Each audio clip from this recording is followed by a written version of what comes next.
This is Emilio's second reflection. My name is Emilio, and I am the founder and host of Humanity the Podcast. So some of you may have seen on Facebook that one of the goals for this podcast today is going to be going over the book Fire and Fury. This book has been making a lot of news. I think it's kind of amazing that a book is made mainstream news right now. I got a hold of the copy yesterday, not a physical copy. I would have liked to. I waited outside of a bookstore yesterday at 9 in the morning to get it, but they didn't have it. So I have the downloadable version of it. I read 2 chapters of it, and I wanted to stop there. Actually read about 3 pages in the chapter 3. But I wanted to stop there because I wanted to save it for today to be able to chew on it a little bit. You know, when I originally started this podcast, not so long ago, I want politics to be a part of it, but I don't want it to be the whole thing. And that's really for no other philosophical reason other than I know that people are tired of politics. There's a lot of political fatigue going on right now. And if you're like me, sometimes I just want to put it all away and just think about some other things. The goal of this podcast is to talk about humanity in every single way that I can. So if that's not your jam today, we'll talk about some of this. I also wanted to talk a little bit about my interview with my last guest, Andrew Alleman, because we had some great conversation inside of there. But it seems like every time I do an interview nowadays or when I talk to people, politics is on the forefront of their mind. So I don't want to act like it's not something that's out there. So for those of you who are either joining live or who will see this later, please feel free, leave a comment here on Facebook, look at Twitter, try to get a hold of me in any way. I really want to be able to provide meaningful feedback for you, for the listeners, for the viewers. One last note on some housekeeping things, and then let's get right into this. I would love to be able to add more into this, get some better microphones, get some higher quality video, start doing some live events, but all of that requires some funds that I just don't have. I'd also like to be able to, and in my last podcast, I was able to hire someone at $15 an hour for, I believe, 6 months, just doing, I think, 10 hours every 2 weeks. To do some of the social media things and to do some of the booking the guests, and I'd love to be able to do that again. You can help make that a reality by going to Patreon. If you don't know what Patreon is, it's a way that you can pay either monthly or per episode to help sponsor people who have some of these artistic endeavors. So please and thank you. But beyond that, let's go ahead and jump right in. So because I was reading this yesterday, I figured I should take some notes. So I have some written notes here, as you can see, but also I took some screenshots on the digital version. I want these to be guides to kind of point in the direction I am, but let's start a little bit about even who the author is. Michael Wolff. I looked up Michael Wolff when I heard this was coming out. Turns out he's written for some different publications. He's written a book on Roger Ailes from Fox News. Because I think a lot of people are asking the question right now is, who is this person and are they reliable? I think that's a fair question to ask. And really the answer is, I don't know. I can tell you right off the bat, I don't know. Here's why how the author says that he is reliable. So here's my first part from my notes of what the author says. So the author states that that he wasn't greenlit for this, but he was actually, let me see if I can find this. I had this entire quote up here just to read for you. Okay. So this is from the prologue of the book, and it says, shortly after January 20th, I took up something like a semi-permanent seat on a couch in the West Wing. Since then, I have conducted more than 200 interviews. While the Trump administration has made hostility to the press a virtual policy, it has been more open to the media than any White House in recent memory. In the beginning, I saw a level of formal access to this White House, something of a fly-on-the-wall status. The president himself encouraged the idea. But given the many fiefdoms in the Trump White House that came into open conflict from the first days of the administration, there seemed no one person able to make this happen. Equally, there was no one to say, go away. Hence, I became more a consistent interloper than an invited guest, something quite close to an actual fly on the wall. Having accepted no rules, nor having made any promises about what I might or might not write. So, is it possible that this person, just because of the disorganization of what was happening, that he was able to get in here and have these interviews and conversation? Yes, it is feasible. Now, I know at least one person who has been inside this book, Thomas Barrack, billionaire and friend of Donald Trump, who I will talk about in a little bit, has denied any of this, said, no, this is not true. That my quotes that have been attributed to me are not true at all. So take it for what you will. Let's get into some of the things in here. Here's something interesting that I found that was mentioned in this book. In this book, the author states that Fox News has a $1.5 billion in annual profit. That's gigantic. And something that I'll continue to talk about on this podcast is that it's very easy to dismiss people that you disagree with. But if they are surrounded by other people who kind of exist in this echo chamber, which we are all prone to engaging in, then it doesn't matter if you believe that they are bad or wrong or even ill-informed. If they have other people who are supporting their views, then why would they change? In comparison, the author states that Breitbart, Steve Bannon, whose name will come up a lot, Breitbart makes $1.5 million in annual profits. But it was Steve Bannon who took the position inside the White House. There's a lot of that in this book, but let's go down a little bit more. So, some really interesting quotes that came in on this. One of which the author asserts that Roger Ailes himself stated that Trump has no political backbone or beliefs. I think this is not something that's hard for people to imagine, to understand, to even believe inside of, because you've seen Donald Trump make major policy changes seemingly on a whim. So if you recall, during the run to the White House, Donald Trump stated that he wanted Medicare for all.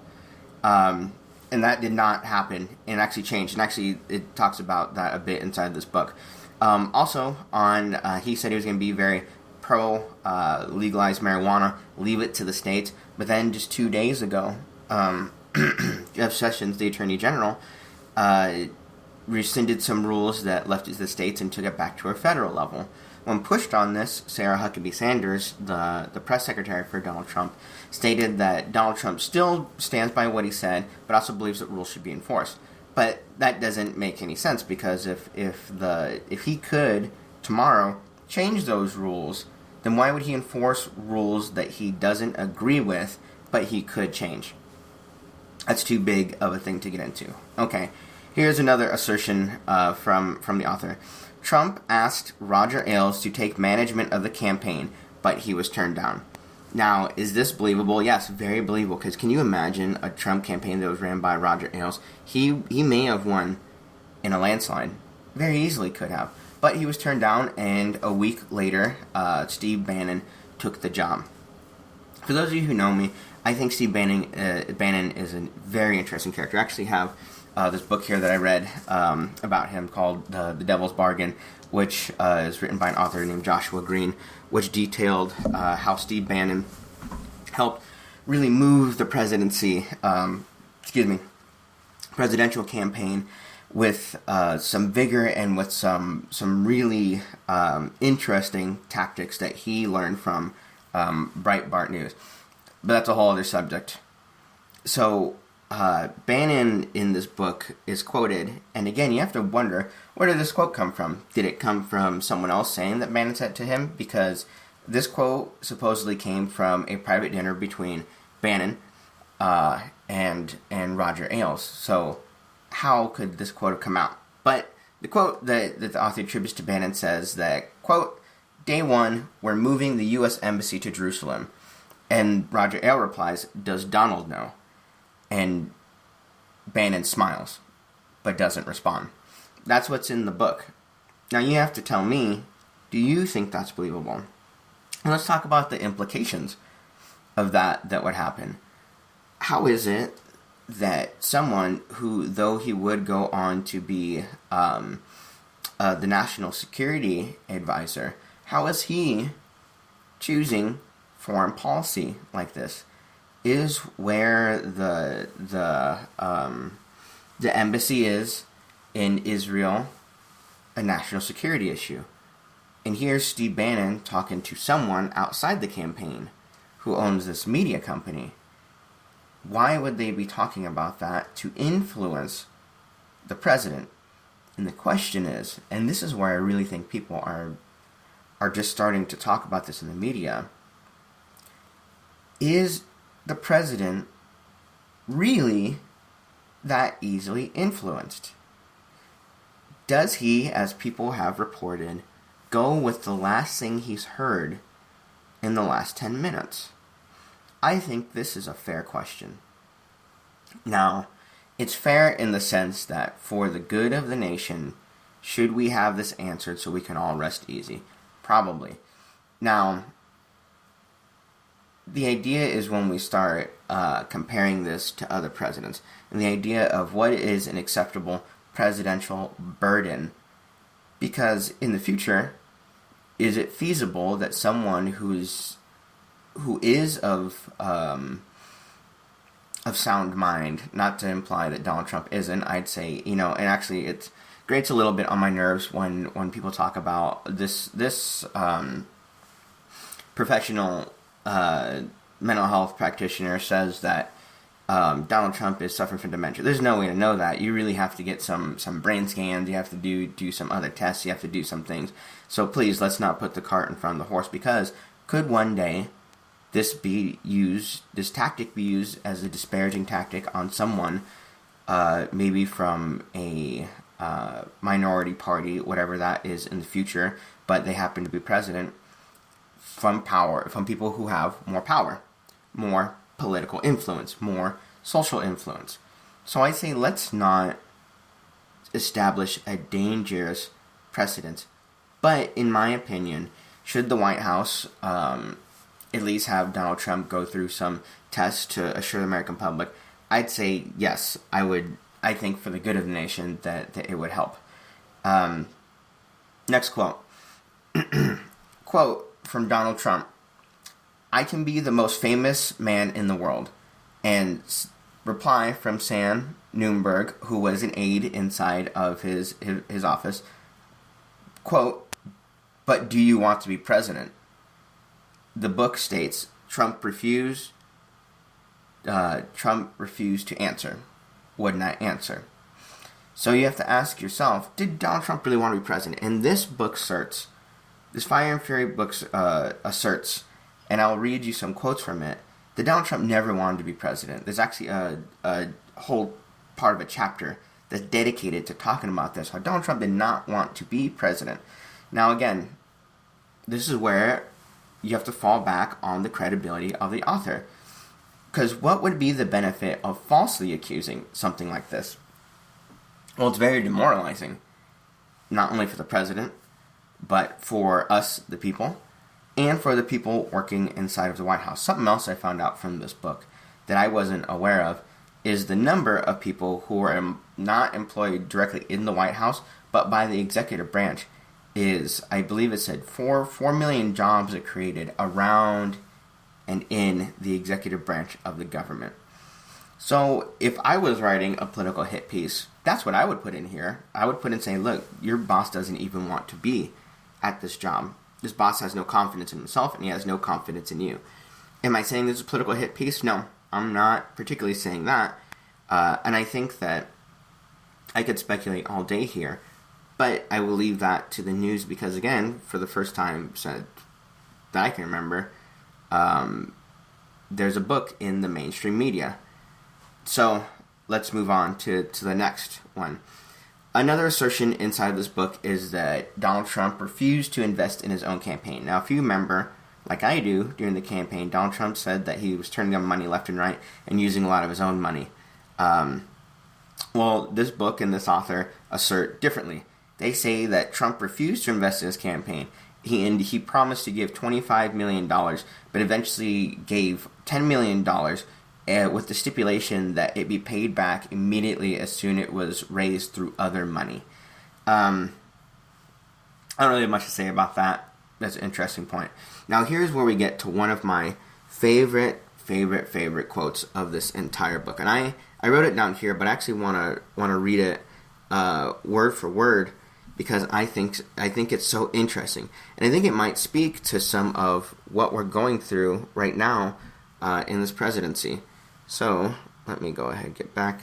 So for those of you who have the book and would like to know what this is on, I marked it as page 23.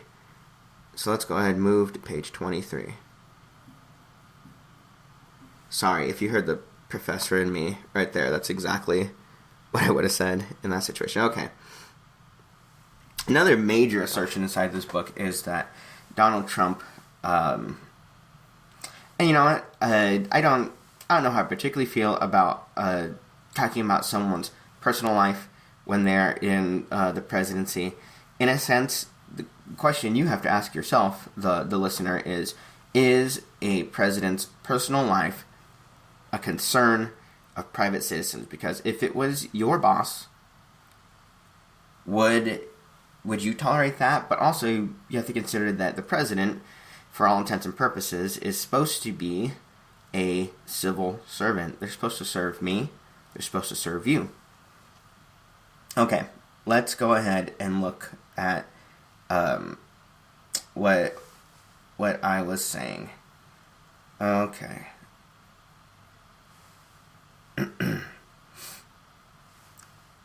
Sorry, I'm looking for this, but I guess I can just read it from this thing. So, the quote I wrote down is, quote, someone asked Donald Trump and another associate he was with, "What is white trash?"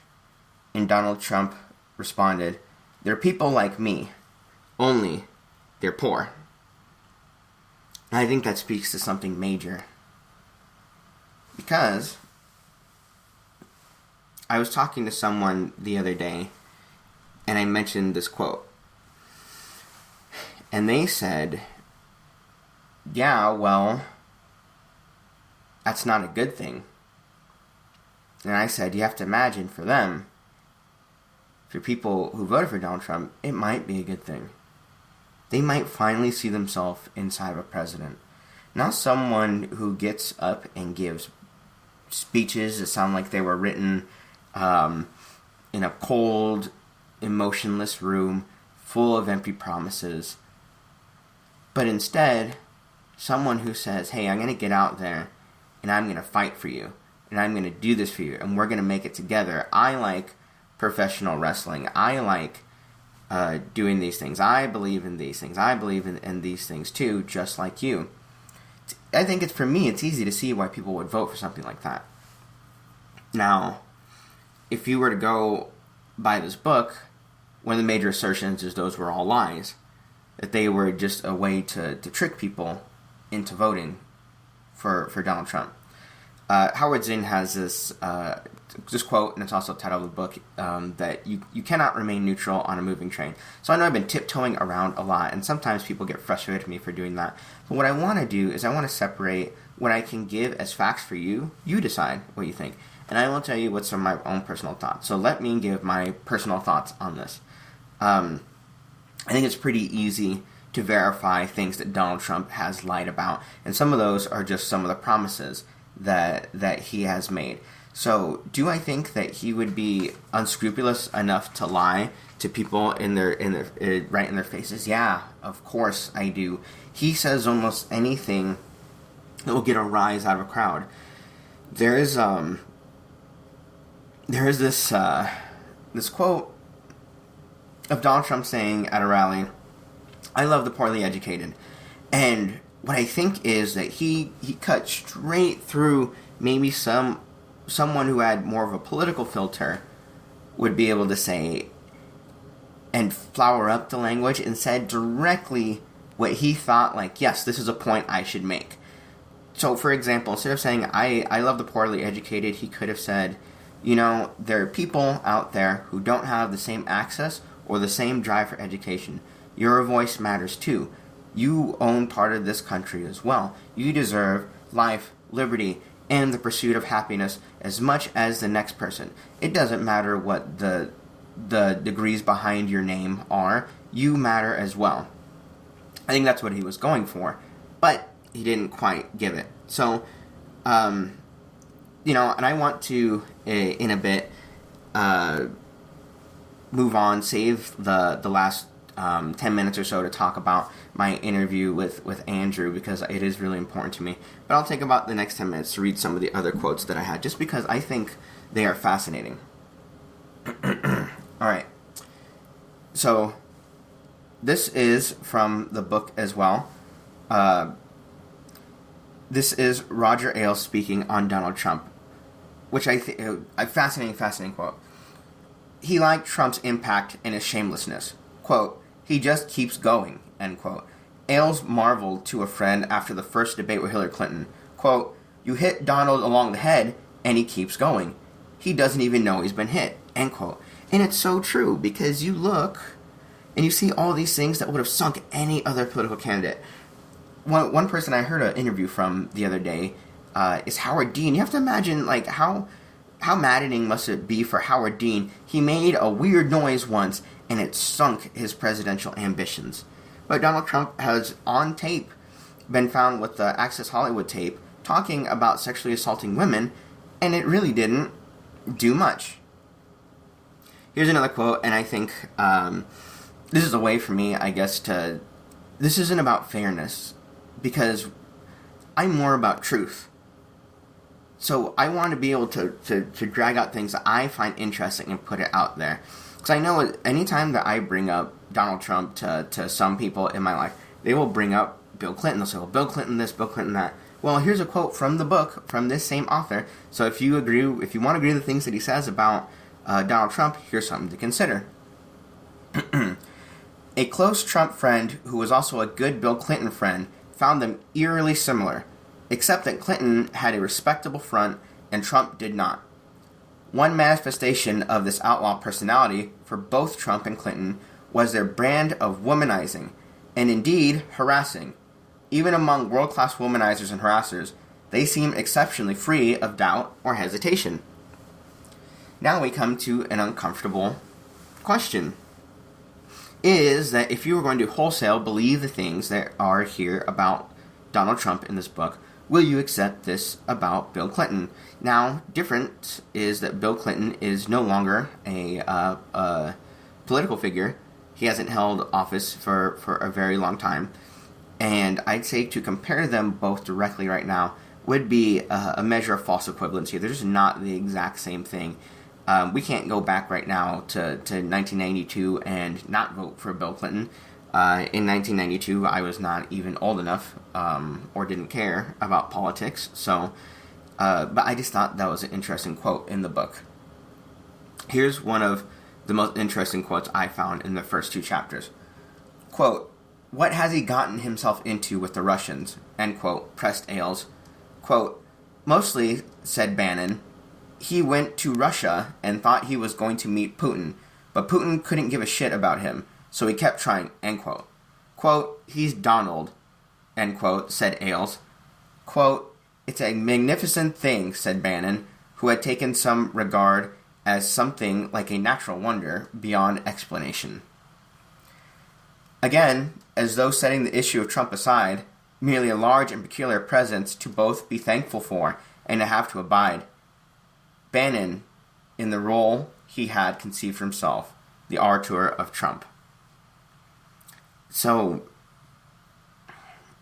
I don't know. Do you give credence to the idea that Donald Trump colluded with Russia? And actually the word collusion, it's beyond collusion now, because if people are working together to try to hide things, to try to work around, the word now is conspiracy to go to.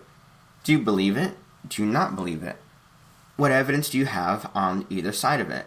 Or is it too early? One thing that is obviously, to me, a political tactic are people who are trying to shut down the Mueller probe because he hasn't found anything. Well, they're in the middle of the process, so they haven't revealed what they found. But there's also been 2 indictments. Look, I mean this from the bottom of my heart. None of this brings me joy.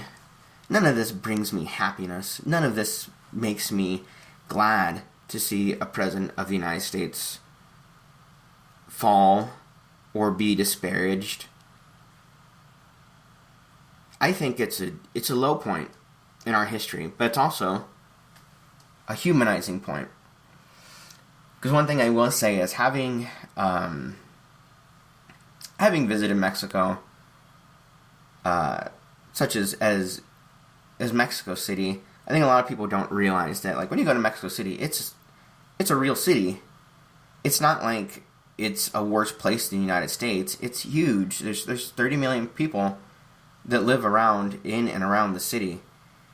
And the way that they view the United States, and I can't say everyone, but a number of people think that Americans are brash, arrogant, uneducated, uncurious. And one major point that I think that a number of Mexican schools do better than schools in the United States is teach history. And what I mean by that is that if you look in public spaces, look at the textbooks in Mexico, they give the good parts of the history and they give the negative parts of the history. That doesn't happen in American textbooks. The negative parts are glossed over, not really given with much detail. And the question is, why? Why don't we? And so I wonder, and I worry, that maybe we're not learning the lessons that we should from this.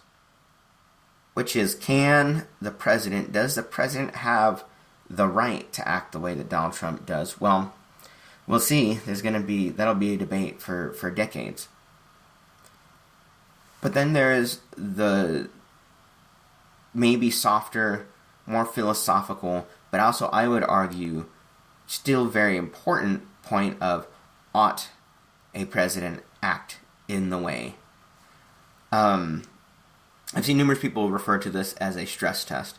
Now, here's the thing. For some of you, you may think that, like, well, the Trump presidency has been awesome for me. Well, you have to consider, why has it been awesome from you? Maybe because you haven't been one of the populations that has been affected by some of the policies. And I would ask for you, reach out, extend some empathy, and say, just because things are going good for me doesn't mean that other people are having the same experience. Now, if you hear all that and you say, like, well, I just don't care about those other people, then, I don't know, I think maybe that's where we part ways in thought. I cannot give you some of my empathy. I cannot draw it out from you unless you want to engage in it as well. I just don't have those magical powers. Had we time to sit down, could I find a way to help you lean into it? Sure. But I just can't do that for every single person that I run to in life while still having to deal with my own things. So do you see when, and this is a point that a number of people make when they talk about the emotional burden of people, because all the information for you to engage in this, see other people's points, see why people are worried, that information is free and readily available. You can Google it, right? You could even, if you wanted to, pick up a book and read about it.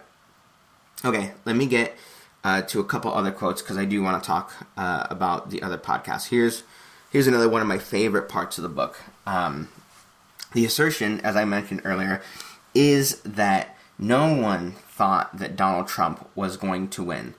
So let's start in that frame. and read this part. Conway, they're referencing Kellyanne Conway. Conway was now in a remarkably buoyant mood considering she was about to experience a resounding, if not cataclysmic, defeat. Donald Trump would lose the election. Of this she was sure. But he would quite possibly hold the defeat to under 6 points. This was a substantial victory. As for the looming defeat itself, she shrugged it off.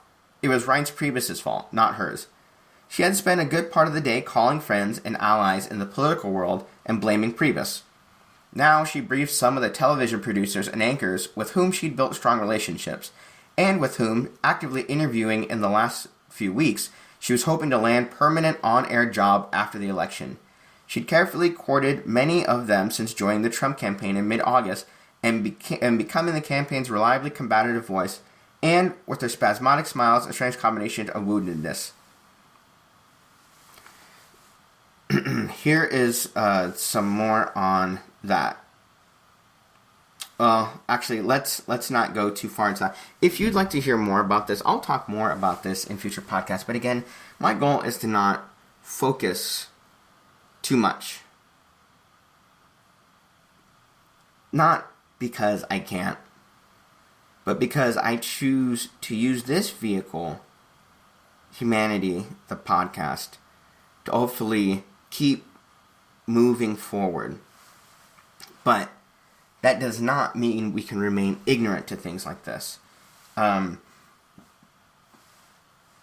said in a numerous of my talks, in my classes, because you have to remember my frame, as I am a social worker, and my goal is to make real meaningful change. And part of that is deciding what do we want more. Do we want peace more, or do we want justice? Because those are in two opposite directions. So do we have peace by ignoring these things and moving past them, or do we have justice? Which means that we have to stop, talk about these things, admit that they really do matter, and try to find some solutions to them. Okay, I have so many other quotes that I would love to have been able to talk about, but let me talk about this because I think it speaks to something that maybe we've been able to see from the outside, but again, I think is dangerous for morale. The leitmotif for the Trump about his own campaign was how crappy it was and how everyone involved was a loser. He was equally convinced that the Clinton people were brilliant winners. Quote, "They've got the best and we've got the worst," end quote. He frequently said, time spent with Trump on the campaign plane was often an epic dissing expertise. Everybody around him was an idiot. So, you know, I've said time and time again that I don't have to like my president. I accept that. I just accept that notion. I don't have to like my president. Because, you know, I've had bosses that I don't like, but we've done good work. But there is a difference between liking a president and a dereliction of duty. And I personally would assert that it seems that the president is absent in some of his moral leadership. Now, to you, you may disagree. I would like to hear your assertion.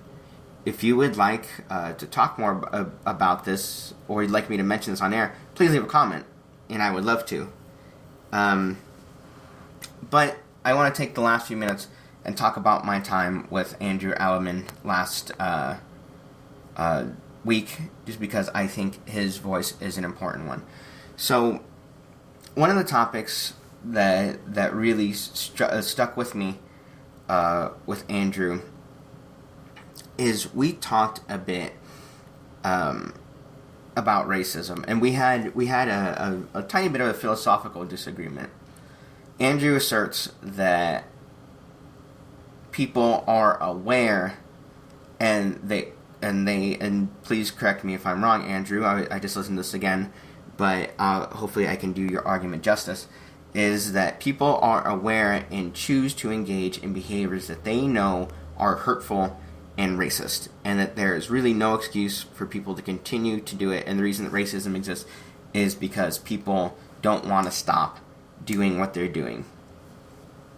I said, and you can hear me inside of the podcast say that I feel so conflicted because I can see where Andrew's coming from, but I don't know, is the part of me has to believe that it's mostly ignorance that drives people to continue to do racist things. Now, maybe not ignorance in the sense that they aren't at least conceptually aware that the things they are doing are harmful or may be harmful, but rather practically ignorant. Meaning that I have some confidence that I practically can understand how to put a wheel on a bicycle. Or that I theoretically have some idea of how to put a wheel on a bicycle, but practical knowledge, I've never done it. So I don't actually know how to do it because I haven't done it. Am I conceptually aware that there's bicycles and that there's wheels? Yes. Am I conceptually aware that people can put wheels on bicycles? Yes. Am I aware of things like nuts and bolts and washers and things like that probably make up a bicycle? Yes. But I've never done it. So I don't have that. And I think that that's where a lot of people are right now on the topic of race, is people are conceptually aware that there are people who are different than them, but they haven't had those conversations. They haven't met those people. And then when they have met those people, they haven't been on real one-on-one ways. They've been either passing social interactions at a grocery store or maybe even at a party, things like that. They've had those types of interactions, but never have had sat down and heard someone's real thoughts on it. And maybe because those real thoughts for some of us may be scary. So here's a philosophical question. Had I the chance to sit down and talk with a white supremacist here on the podcast, should I? Not can I. Should I be able to sit down and talk with a white supremacist? Now, there's some philosophical reasons that some of you may give why no, you should never give a white supremacist the time of day. But let's just say that I did. Now, where are going to be some of the hurdles that would prevent us from having an open and honest conversation? One of those may be fear on my part. So maybe I wouldn't give my full, open, honest opinion because, I live a life now where it's not just me I have to think about, right? So I could say, I'm in fear for my own safety. I'm in fear for this. Maybe I'll get hurt. Maybe they'll physically assault me. I have a partner. I have other family. I have other people in my life I care about. What if it's not just me and that other person that I'm interviewing that we have an issue, we handle ourselves? What if it's them and a whole group of their people who don't come and confront me directly, but burn down my house? You can see, not saying that white supremacists did it, but you can see how sometimes these things happen. Yesterday in the news, one of the accusers against Roger Moore in Alabama, who ran for Senate and had numerous women come out and say that he had inappropriately approached them romantically or sexually when they were teenagers. One of these women who was outspoken, whose name was out there, someone burned down her house yesterday and is being investigated as an arson. So maybe I don't bring up all the points that I have. Now, on the other side, I have to try to extend some empathy and say, okay, well, why wouldn't someone want to talk to me about race? Maybe people don't want to feel like they're, they brought a stick to a knife fight, right? Because maybe some people are aware, I've been talking about race for a long time. I know all kinds of fancy words, and I know all kinds of fancy theories, things like that. And they don't want to seem like a fool. And they think that as soon as they get here, they will. Or me or the other person come in thinking that I'm 100% correct. Not me personally, but each person come in respectively and say, I'm 100% correct, this person can't teach me anything. Well, that's impossible then to do anything. So, I think it, like most good questions, what it has done, it has bred more good questions to come up. So, is it possible? And you know what? This is a question that I would pose to all of you. Is like, if I get a chance to, should I? Should I interview someone who identifies as a white supremacist? Because right now, in my head, yes, I'd do it. If someone called up and said, hey, I'm a white supremacist, I want to come on the show, I'd say, okay, let's do it.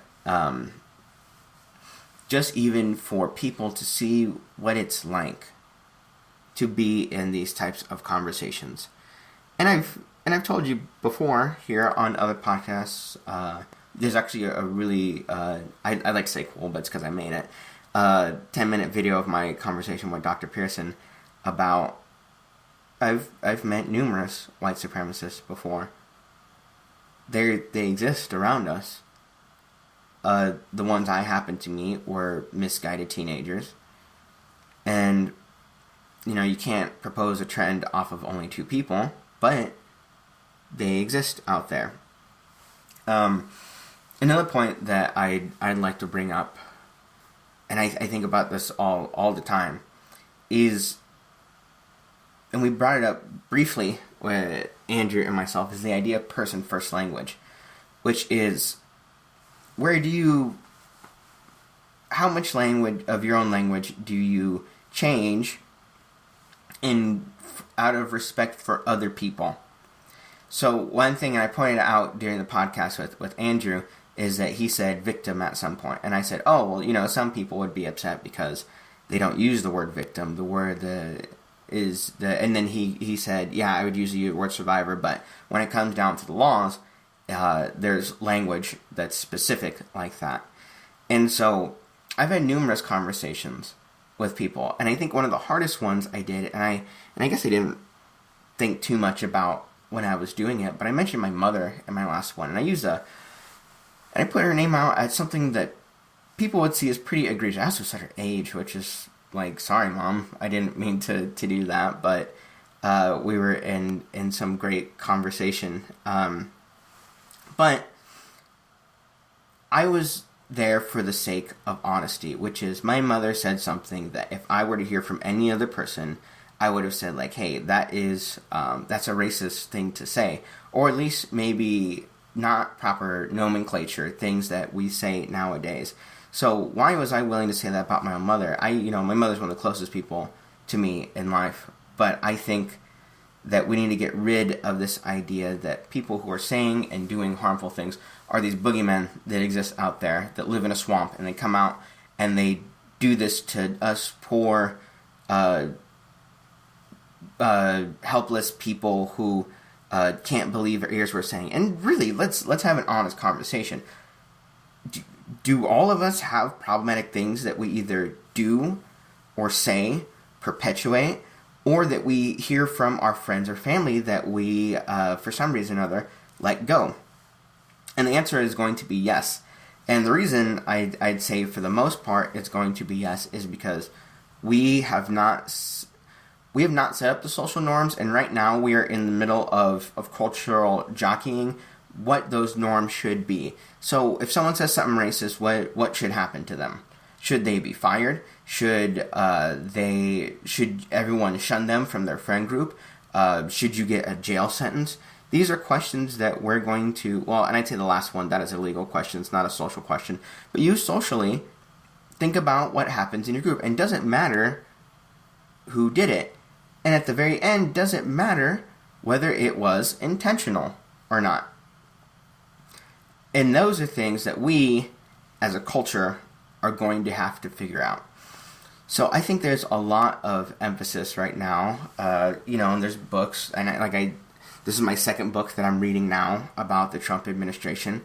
It's probably going to be the last one, because I see, unfortunately, what has happened is that we've really chose Donald Trump to be the martyr for these things, for racism, for executive overreach, for the deficiencies in our government.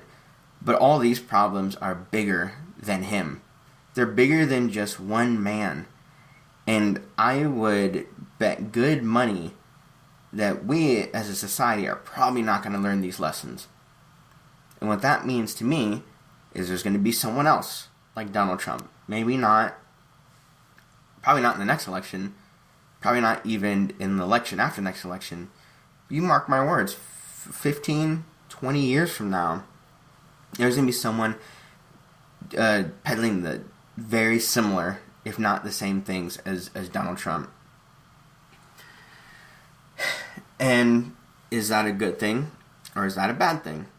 Well, I'd say for someone right now, and I think I'm in a unique position because a lot of his policies affect people who are close to me, but who are not me.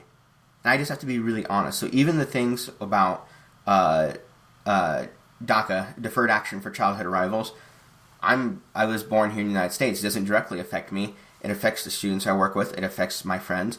But it doesn't personally affect me. So if I don't want to think about that, I don't have to. Okay, how about the tax cuts?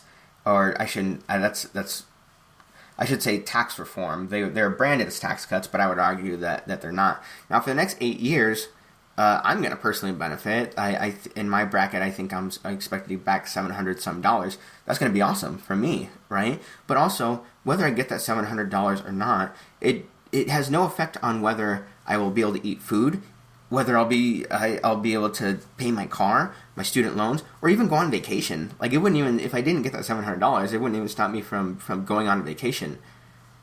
So let's be honest that for some of us, for a lot of us, his policies don't directly affect us, so it's just so much easier to view this from a philosophical lens rather than a, oh no, what's going to happen that this could imperil my life right now type of lens. So I think from here on, I'll mention this presidency and Donald Trump every once in a while to come up. But again, I don't want it to be the focus, because I think when you try to pin this all on one person, you are not really addressing the underlying cultural problems that exist here. So that's my rant about that. Sorry to end on this. I think that I'll probably do more justice in... I'll probably put out another reflection just on Andrew's podcast, just so I can play clips and have people listen to it, because it really is worth a listen to. So again, I want to thank everyone. Please, thank you so much for tuning in. If you tuned in here today, it means a lot to me. Follow us on the Facebook here where you get this video. We have a YouTube. We have a Twitter at Humanity the Pod. We're on Stitcher now, so that's exciting. Please subscribe and rate on iTunes. Please help me get this message out. I want big things to come from this. If you so feel, go to the Patreon, become a patron, help fiscally help this. Again, I think my first order of business, as soon as I can make it swing financially, I want to be able to hire someone part-time to help reach out to guests and do some of the social media things. This really, to me, is more than just a podcast. I want it to be a social movement. I want people to feel like they belong somewhere. I want people to feel like they matter, because we all do, and we may not agree all the time, but that's okay. Let's go together as humanity. So, thank you very much. Tune in next week. We will have another interview at that time. Thank you so much for tuning in. Please have a great rest of your weekend. Thanks.